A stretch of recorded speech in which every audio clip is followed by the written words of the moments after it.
ஆத்மாவுக்கு தெரியுமா, நான் வெளிச்சம் காமிக்கிறேன், நீ என்னை கூப்பிடுன்னு கடவுள்கிட்ட கேட்டுக்குமா. அதுக்காக சூடம் பருத்துறீங்க. போகிற வழியில் தண்ணி தாகம் எடுக்குமா. அங்கே நம்மளுக்கு என்ன மினரல் வாட்டராக கொண்டு வந்து கொடுப்பாங்க? இல்லைங்க. போகிற வழியில் ஆத்மாவுக்கு என்னமா கிடைக்கும்?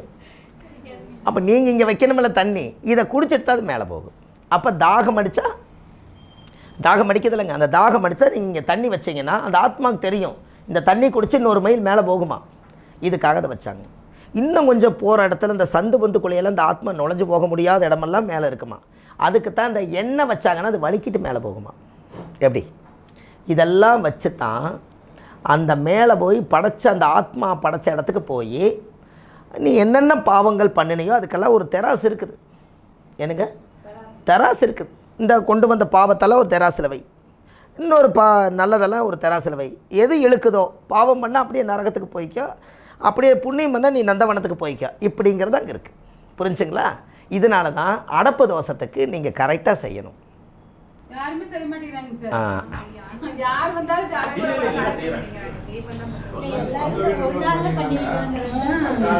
நான் என்னங்கிறேன்னா, இனிமேல் கொஞ்சம் ஒரு பயம் இருக்கும். எதுங்க, அசால்ட்டாக செய்கிறவங்களுக்கும் கூட இந்த பதிவை பார்த்தா இப்படியெல்லாம் முன்னோர்கள் கையாண்டிருக்காங்க, நாமளும் முடிஞ்ச அளவுக்கு செய்வோம். ஏதோ ஒரு இடத்துல ஒரு 6 மாதம் கோயிலுக்கு போகக்கூடாதுன்னு ஏன் சொன்னால், இந்த உயிர் இன்னும் ஆத்மா சாந்தியாகவே இல்லை. அப்போ வீட்டுக்குள்ளே பிரேதம் இருக்குது, அது எப்படி கோயிலுக்கு போயிட்டு வந்தால் புண்ணியம் வரும்? முறை அதுதானே. அப்போ அந்த வீட்டில் ஒரு நல்ல நிகழ்ச்சி ஏன் செய்ய வேண்டாங்கிறாங்கன்னா, பிரேதத்தீட்டே முடியல, இப்போ போய் விநாயகர் பிடிச்சி வச்சு நீங்கள் பூஜை பண்ணி கணவதயம் பண்ணிவிட்டு கல்யாணம் முடிச்சு வச்சிடறாங்க. அதானே கஷ்டமாக இருக்குது. இப்போ ஒரு குடும்பத்துக்குள்ளே இத்தனை பொருத்தம் பார்த்து கல்யாணம் பண்ணி இந்த உயிர் இன்னும் போகவே இல்லை. அப்போ இது ஆத்மா என்ன பண்ணுன்னா இந்த மாதிரி ஒரு விஷயத்தை அது ஏற்படுத்தும். அது மாதிரி நிச்சயமாகி டேட் ஃபிக்ஸ் பண்ணி பண்ணக்கூடியதை பொண்ணுடைய அப்பா இருந்தாலும் இத்தனை வீக்கில் பொண்ணு கல்யாணம் பண்ணி வச்சிடுறாங்க. ஆமாங்க, அது சரியா சார்? சரியா வராதில்லைங்க ஐயா. அந்த ஒரு வருஷம் ஏன் கல்யாணம் 1 வருஷம் தள்ளி வைங்க. அவர் இறந்து அது வருஷாந்திரம், அந்த வருஷாந்திரம் முடிஞ்சதுக்கப்புறம் நீங்கள் கல்யாணம் பண்ணுங்கன்னு எதுக்காக சொன்னாங்கன்னா, சூரியன் இறக்கும்போது ஒரு ராசியில் இருப்பார். அப்போ அந்த சூரியன் சுற்றி அதே ராசியிலிருந்து அவங்களோட ஒரு வருஷம் அதே சூரியன் அந்த இடத்துக்கு வரும்போது எல்லா சோதனைகளுக்கும் இவங்கெல்லாம் விரதம் இருந்து கரைச்ச முடியும் போது அடுத்த சூரியன் வேறு இடத்துல மாறி இருக்கும்போது நிகழ்ச்சி செய்யுங்க. அதே இடத்துக்கு வர வரைக்கும் அந்த தீட்டு அப்படியே இருக்குமா. அதனால் சூரியன்னா ஆத்மாகாரகன்னு சொன்னாங்க. அதனால தான் ஆத்மா சாந்தி பண்ணாமல் கல்யாணம் பண்ணாதீங்கன்னு சொல்லிக்கிறாங்க. இதுக்கு ஒரு கை தட்டுங்களேன். கரெக்டுங்களா ஐயா? ஆத்மான்னு ஏன் சொன்னீங்கன்னா, பிறந்த சூரியனை கோச்சார சூரியன் சுற்றி அந்த ஆத்மா சாந்தி ஆகி அந்த வெளிச்சத்துக்கு மோட்சம் போனதுக்கப்புறம் அடுத்த கட்டத்திலேருந்து சூரியனை வச்சுக்கன்னு சொன்னாங்க. என்னங்க ஐயா, இது ஒரு பெரிய சுவாரஸ்யமாக போயிடுச்சா இல்லைங்களா? அப்போ இனிமேல் அடப்பு தோஷத்தை நம்ம முறையாக செய்து கொடுக்கறது ஒன்று. அப்புறம் ஜோதிடர்களுக்கு ஒரு நல்ல விஷயம், இறந்தவர்கள்கிட்ட நாள் குறிக்க நட்சத்திரம் குறிக்க அடப்பு தோஷத்துக்கு காசு வாங்காதீங்க. அது உங்கள் வீட்டுடைய பிரேத சாப நிவர்த்தி ஆகுங்கன்னு. ஜோதிடர் காசு வாங்க வேண்டாம், நான் வாங்கிறதில்ல. அவரே இறந்து போயிட்டார், அவர் காசை வாங்கி அரிசி பருப்பு சோறாக்கி குழம்பு வச்சு சாப்பிட்டா நமக்கு தானே பிரேத தோஷம். எனக்கு ஐயா, அவரே அந்த ஆத்மா சாந்தி ஆயிடுச்சு. அவர்கிட்ட இருந்து 100 ரூபாய் வாங்கு, அதுக்கு ஒரு வழி இல்லாதவங்க வாங்குறாங்கன்னு வச்சுக்கோங்க. இருந்தாலும் அதில் ஒரு தர்மம் பண்ணிட்டு செய்யுங்கிற நான். ஏன்னா வாங்காதீங்கன்னு சொன்னால் எங்களுக்கு தொழிலே அதுதான்ருவாங்க. இருந்தாலும் அதில் ஒரு தர்மம் பண்ணிட்டு பையங்கிறாங்க. ஏன்னா தர்மங்கள் செய்ய செய்ய கருமங்கள் குறையுமா. தீரும்னு எந்த புக்கிலும் இல்லை. கரெக்டுங்களா ஐயா? தீர்மன் எந்த புக்கிலும் இல்லை. கொஞ்சம் குறைக்கல அந்த பூலோகத்தில். நம்ம 120 வருஷம் தானே ஆண்டவன் எழுதி வச்சுருக்காரு. கோயில் 5000 வருஷம் வாழுது, ஆனால் ஆத்மா 1000-2000 வருஷம் வாழுது. இந்த உடம்பு 120 வருஷம் தானே வாழுது. நல்லா யோசிச்சு பாருங்கள். சூரியன் என்ற நட்சத்திரம் முடக்குன்னு தானே சொன்னாங்க ஐயா. சூரியன் என்ற நட்சத்திரம் முடக்கு. அப்போ சூரியன் என்ற நட்சத்திரம் ஏன் முடக்குன்னு வச்சாங்க? அப்பாவோட உயிர் கருவோய் அம்மாவோட கர்ப்பத்தில் வச்சு அந்த 300 நாள் கிளம்பிச்சு சந்திரனுங்கிற தாய் வழி தானே வெளியில் வருதுன்னு. அதனால தானே சந்திர நட்சத்திரத்தை நீங்கள் எடுத்துக்கிட்டீங்கன்னா ராசிக்கு. ஆனால் உருவாக்குறது எந்த நட்சத்திரம்? அவர் உருவாக்குற நட்சத்திரம் உங்களுக்கு இருக்குதில்லைங்க. ஆமாம், உங்கள் ஜாதகத்தில் சூரியன் நட்சத்திரம்னு சொல்லுங்கள். ஆரோத்தர் அந்த விசாக நட்சத்திரத்தில் தான் கரு உருவாச்சு அவருக்கு. ஐயா, நீங்கள் பிறந்த நட்சத்திரம் சொல்லுங்கள். இங்கே பாருங்க, அனுச நட்சத்திரம். இன்றைக்கி தான் அவர் வெளியே வர்றாரு. புரிஞ்சுங்களாம்மா? உருவாக்குறது அப்பாவுடைய நட்சத்திரத்தில், ஆனால் தாய் சுமந்து வெளியே கொண்டு வரும்போது எனக்கு இது ஜாதகத்தில் கேட்குறாங்க, இது அப்பா வழி சாபமா இது அம்மா வழி சாபமானு. ஆல்ரெடி அது 2 பேர்த்தோட சாபம் தான். அது கர்மா வாங்கிட்டாங்க. சந்திரன் தாய் வழி கர்மா வாங்கிருச்சு. இந்த 2 கர்மாவும் சேர்ந்து ஒரு குழந்தைய உருவாயிருச்சு. உருவாகி வெளியில் வரும்போது உருவாக்குறது உயிர் சக்தி வந்து அப்பா கொடுத்தது. 10 மாதம் சுமந்த பனிக்கூடத்துலேருந்து ரத்தத்தை கொடுத்தது குழந்தைக்கு தாய். இந்த ரெண்டும் சேர்ந்து ஒரு குழந்தைய வெளியே வருது. இது எப்படி ஒருத்தரோட சாபம் வரும்னு கேட்குறேன். அப்பா வழி சாபமும் அம்மா வழி சாபமும் ரெண்டும் சேர்ந்து தானே அங்கே இருக்குது. அதனால தான் உருவாக்கும்போது காலச்சக்கரத்துக்கு 5ஆம் இடம் சிம்மத்தில் சூரியனோட வீட்டில் சத்தியும் சிவனும் அழகாக வச்சுருக்காங்க. அதனால தான் ஆண் பாதி பெண் பாதி. என்னங்கய்யா?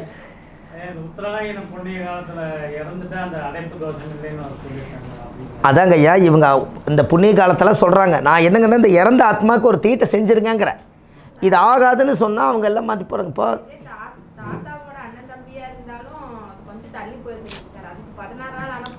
அது வேறங்க, அது இன்னொரு வீட்டு சொந்தம், அது விட்டுறலாம். நம்ம குடும்பத்துக்குள்ளே நடக்கிறதுக்கு ஒரு வருஷம் விட்டுத்தானே ஆகணும் சார். வந்து உங்களுக்கு இன்னொன்று தெரியுமா? நீங்கள் மேசம் வந்து தலை தானே. இந்த காசியில் கயா பிண்டம் கொடுக்குறாங்கன்னு சொன்னாங்கல்லங்கய்யா, அங்கே போனீங்கன்னா பிண்டம் எவ்வளோ கொடுக்குறாங்க தெரியல, 32 பிண்டம் உருட்ட சொல்கிறாங்க. அது ஏன் 32 பிண்டம்னு கேட்டிங்கன்னா, தாத்தாவோட வம்சாவளி, பாட்டியோட வம்சாவளி, பாட்டனோட வம்சாவளி, பாட்டியோட வம்சாவளி, அண்ணன் சம்சாரம், தம்பி சம்சாரம். இதுலேயே 10 வந்துடுது. இந்த பக்கம் தாய் மாமன் சம்சாரம், இவங்களுக்கெல்லாம் ஒரு பிண்டம். இந்த பக்கம் ஆத்தா, இந்த பக்கம் அப்பாவோட கூட பிறந்தக்கு ஒரு பிண்டம். இந்த பக்கம் தங்கச்சிக்கு ஒரு பிண்டம். இந்த பக்கம் கூட பிறந்த இளைய சகோதரர் அவருக்கு ஒரு பிண்டம், மூத்த சகோதருக்கு ஒரு பிண்டம். இவங்கெல்லாம் இறந்து போயிட்டா கடைசியில் 30 பிண்டம் கொடுத்துட்டு 2 பிண்டத்தை நிறுத்துங்கன்ட்டாங்க. அந்த 2 பிண்டம் என்ன பிண்டம் தெரியுமா? உங்களுடைய யாரோ ஒருத்தர் நட்பாக வாழ்ந்திருப்பாங்க, அவர் காணாத இடத்துல போய் அனாதையாக இறந்துருப்பார். அவருக்கு நீங்கள் இளவுக்கு போயிருக்க மாட்டீங்க. அனாதையாக நம்ம குடும்பத்தில் மனநல பாதிக்கப்பட்டவங்க எங்கேயாவது போயிருப்பாங்க, அவங்களுக்கு நம்ம கொடுத்துருக்க மாட்டோம். நம்ம முன்னோர்களெல்லாம் யாருன்னு பேரும் தெரியாது, ஊரும் தெரியாது. அதனால் அவங்களுக்கு எல்லாத்துக்கும் சேர்த்து வச்சு ஒரு பிண்டம் வந்து 31. 32வது பிண்டம் எதுன்னு கேட்டிங்கன்னா, நீங்கள் வீட்டில் வளர்த்தக்கூடிய நாய்க்குட்டி செத்து போச்சுனாலோ, பறவைகள் செத்து போச்சுனாலோ, அதனுடைய உயிர் ஜீவராசிகளை பறவை, புறா, காக்கா, குருவி, நாய்க்குட்டி, பூனைக்குட்டி, இது எல்லாம் வாயில்லாத ஜீவிகள்லாம் இறந்துட்டா இதுக்கெல்லாம் ஒரு பிரேத சாபம் அந்த வீட்டுக்குள்ளே வரக்கூடாதுங்கிறதுக்காக தர்ம பிண்டம்னு ஒன்று. இப்போ 32 பிண்டம். இந்த 32 கூட்டுங்க. Very good. 5ஆம் நம்பர் கிரகத்தில் சொல்லுங்கள். புதன் எங்கே நேசம்? அப்போ மோட்சராசி எது? மோட்சராசி மீனம். 12ஆம் இடம் மோட்சம். காலச்சக்கரத்துக்கு 12 மோட்சம். புதன் என்பது மகாவிஷ்ணு. அதனால தான் கயாவில் போய் எல்லா பிண்டத்தையும் பூஜை பண்ணி ஒன்றா சேர்த்தி வச்சு, மீனம் என்பது பாதம், அங்கே தான் மகாவிஷ்ணுடைய பாதம் இருக்குது. அந்த பாதத்தில் கொண்டு போய் அத்தனை பிண்டத்தை வச்சு உங்கள் நெத்தியை கொண்டு போய் வைக்கிறீங்க. அன்னையோட மோட்சம். எப்படி என்னங்க ஐயா? விஷ்ணு பாதத்தில் தான் கொண்டு போய் அங்கே வந்து கன்னி செவ்வாய் கடலும் வத்துன்னு ஒரு பாட்டு இருக்கா இல்லையா? அப்போ மீனத்துலேருந்து நேராக எங்கே பார்க்கும்? Very good. அப்போ கண்ணியில் என்ன நட்சத்திரம் இருக்குது? தண்ணி நட்சத்திரம். தண்ணி அஸ்த நட்சத்திரம் இருக்குது. அப்போ அஸ்த நட்சத்திரம் அங்கே இருந்ததுனால அங்கே சீதாதேவி என்ன பண்ணுது? சாபம் விட்டதுனால அந்த தண்ணி ஊரை இங்கே கன்னி செவ்வாய் கடலும் வத்தும். அதனால் கயாவில் தண்ணி இல்லை. எப்படி வத்தி போச்சு. அப்போ அந்த புதன் தான் நீசமாயிட்டார். அப்போ அங்கே இருக்கக்கூடிய ஓட்டை போட்டதுனால, அஸ்தம் இங்கே தண்ணி இருக்கிறனால, கடல் இருக்கிற தண்ணிக்கு ஓட்டை போட்டதுனால பூரா பொத்துட்டு கண்ணிக்கு வந்துருச்சு. அதனால கன்னி செவ்வாய் கடலும் பத்து. மீனத்தில் கடல் தண்ணி இல்லை. புரிஞ்சுங்களா? அப்போ மகாவிஷ்ணு, அப்போ புதன் இங்கே நீசமானால் பாதம்ங்கிற இடத்துல விஷ்ணு பாதம்ங்கிறது அந்த அங்கே மட்டும்தான் அந்த விஷ்ணு பாதம் ஒரு பாதம் கொடுக்குறாங்க.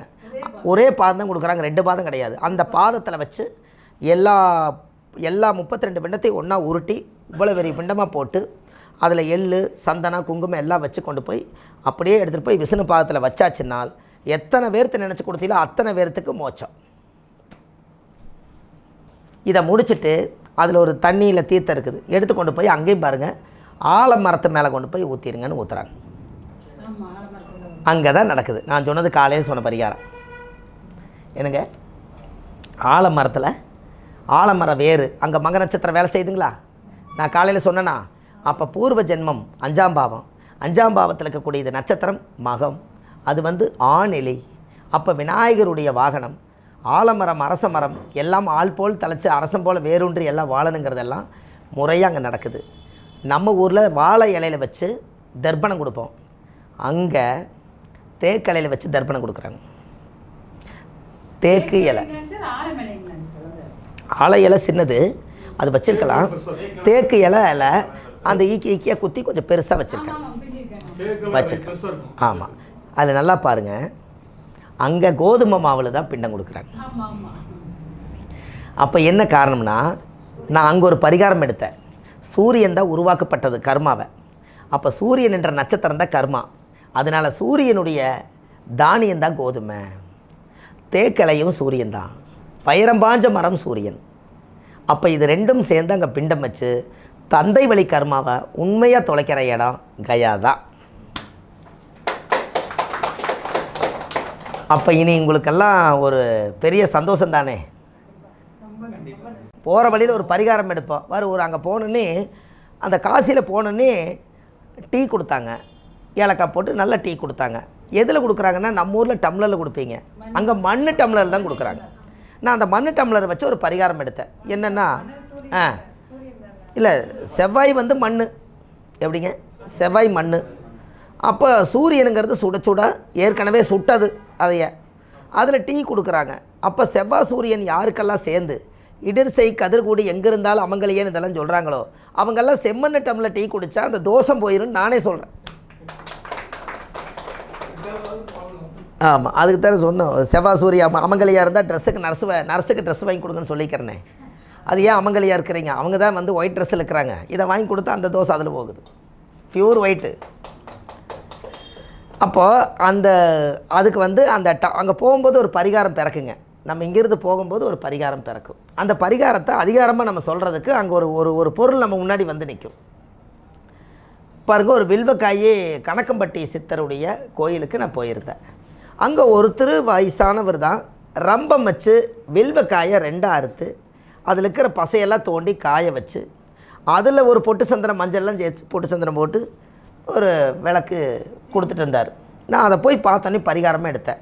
அப்போ யாருக்கெல்லாம் சூரிய தோஷம் இருக்குதோ வில்வக்காய் சூரியனோட ஆதிக்கம். அப்போ திருமணம் ஆகாதவங்களுக்கெல்லாம் சூரியன் என்ற நட்சத்திரம் தான் அந்த கர்மா. அதனால தான் உங்களுக்கு கல்யாணம் நடக்க மாட்டேங்குது. அப்போ கல்யாணம் ஆகாதவங்கெல்லாம் வில்வக்காயில் விளக்கு போடுங்கன்னு சொன்னேன். போட்டனைக்கே 1,00,000 பேர் பார்த்தாங்க, அத்தனை பேர்த்த. இவர் அந்த வில்வக்காய் எனக்கு அங்கே காமிக்காமல் இருந்தாருன்னா எனக்கு அந்த ஞானம் உதயமாகாது. அப்போ வில்வக்காய் யார், அப்போவே கிரகத்துக்குள்ளே போயிட்டோம். நம்ம ஜோசிட்டு அங்கே கொண்டு போய் வைக்கிறோம். அப்போ வில்வக்காய் சூரியன், எரியிற நெருப்பு சூரியன். அப்போ நம்மளோட கர்மாங்கிறது சூரியன் என்ற நட்சத்திரம் தான் முடக்கு. அப்போ இந்த பாவகத்தை அனுபவிக்க விட மாட்டேங்குது. அப்போ இப்படி தூக்கு. அப்போ யாரெல்லாம் ஆண் பெண் எல்லாத்துக்கும் சத்தியம் சிவனும் அர்த்தநாரீஸ்வரராக அவங்க வாழ்கிறதுக்கு அந்த சிவனுடைய பவர் அதிகமாக வேணும்னா எல்லா எள்ளு விளக்கு தெய்வம் போட்டிருக்கிறோம், எத்தனையோ மாவு விளக்கில் தெய்வம் போட்டிருக்கிறோம். சிவனோட பொருளை சிவனுக்கே தெய்வம் போட்டால் வில்வக்கா பரிகாரம் அவங்களுடைய வாழ்க்கையில் எத்தனையோ பேருக்கு கல்யாணம் நடக்குது. அப்போ இனிமேல் நீங்களும் வில்வக்கா பரிகாரம் போடுங்களேன்.